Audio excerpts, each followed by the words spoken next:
there are reports to the Washington Post coming from a source, Trump saying, "We'll abandon you if the war continues." US President Donald Trump has been increasing pressure on Israel over the recent attacks. An anonymous source told Washington Post on Monday that the United States will abandon Israel. Of course, some people are saying that this is too much, this is extreme.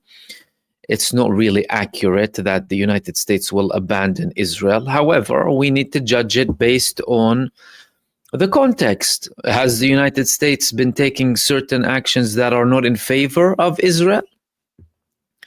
Well, fact of the matter is yes. They completely had a ceasefire with Ansarullah. They visited all of the Arab countries, and they did not even look at Israel or Benjamin Netanyahu. The Secretary of Defense of the United States canceled the scheduled trip to Israel. And not only that, now J.D. Vance himself is canceling a scheduled visit to Israel due to the continued operation inside of the Gaza Strip. It's showing that there is some change. It's not stopping the genocide yet. It's not to the level required, of course. It's from countries who took part in legitimizing and supporting and facilitating all of this, and countries that have set up this problem from the get-go anyway. But there is some change due to the level of psychopathy and insanity coming from Benjamin Netanyahu to reach a level where J.D. Vance is canceling a visit now. He's not keeping anyone as an ally in the United States administration. And everyone is criticizing him in these countries with more and more threats of sanctions now.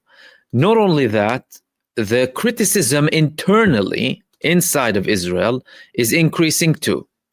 With Yair Golan, who's the leader of the Democrats in Israel, New Democratic Party, now outright saying a sane country does not kill babies as a hobby.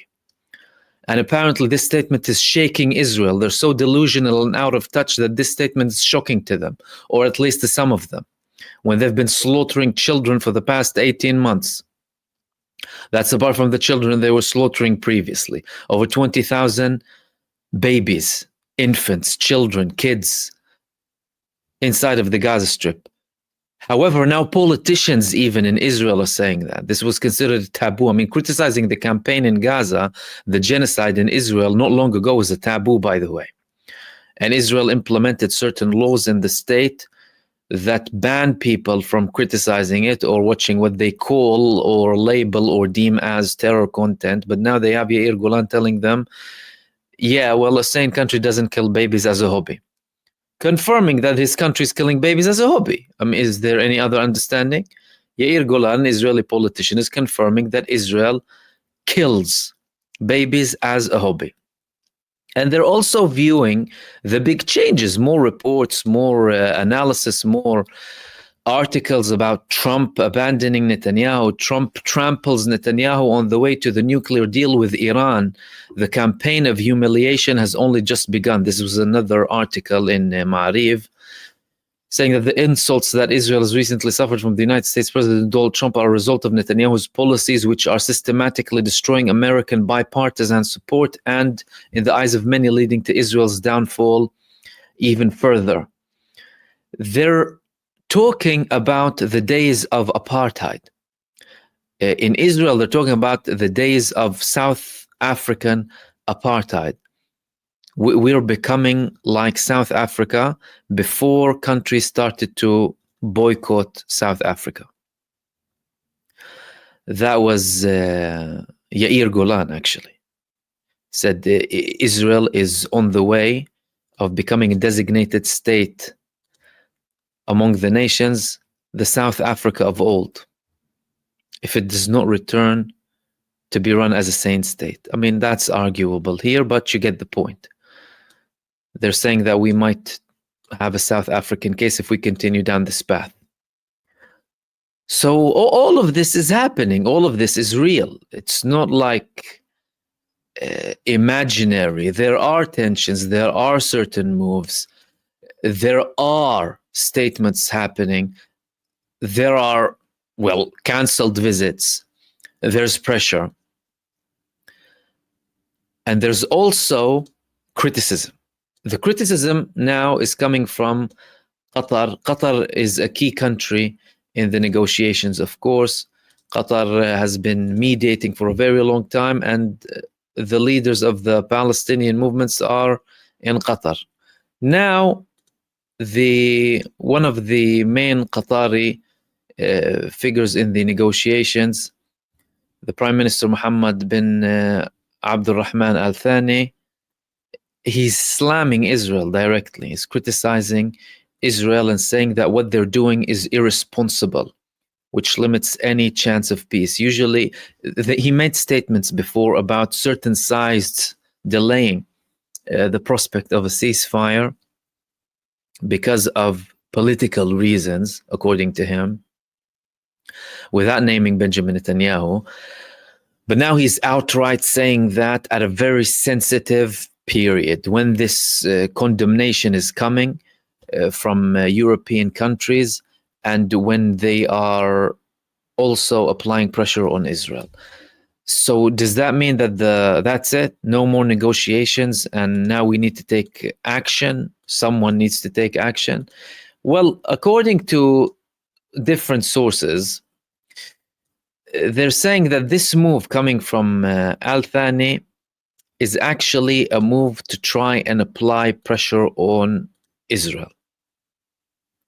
There was this report here in MAN, which is a Palestinian news agency. Negotiations in Qatar are ongoing and the possibility of reaching an agreement remains.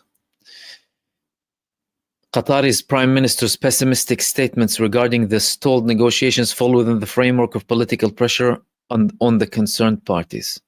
There is no concerned parties. It's Israel. It's Netanyahu who is actually delaying everything. Now, according to them, they're going to continue and talk, and there's still some sort of hope for ceasefire talks. But, you know, the Qataris in some countries are also applying pressure to try and see if that makes a change.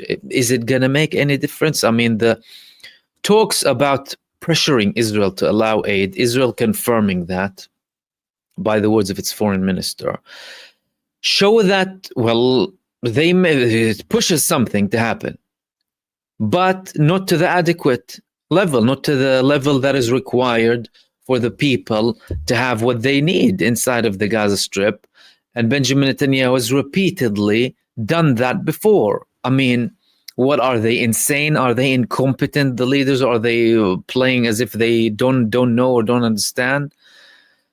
You have a war criminal. You have a war criminal. You allowed a war criminal to conduct a genocide in Gaza. You still allow him to conduct a genocide. Donald Trump, talk about hypocrisy. He was licking his boots, basically, in his first visit to the United States, moving his seat and oh yeah, welcome and everything. When he was a wanted war criminal, as he still is now. And Trump was threatening the ISIS. This is what you get when you don't comply with international law. This is what you get when you don't take concrete measures against war criminals. They become more and more arrogant and more psychopathic, and they continue to do what they want to do. Well, are we going to pretend like this is now all? No. You should have taken action against this man before to stop him from his barbaric genocide and stop the state of Israel completely. Dismantle apartheid in Israel. That's it. This is what you need to do. Don't talk to him about a Palestinian state here and there and two state. Dismantle the country.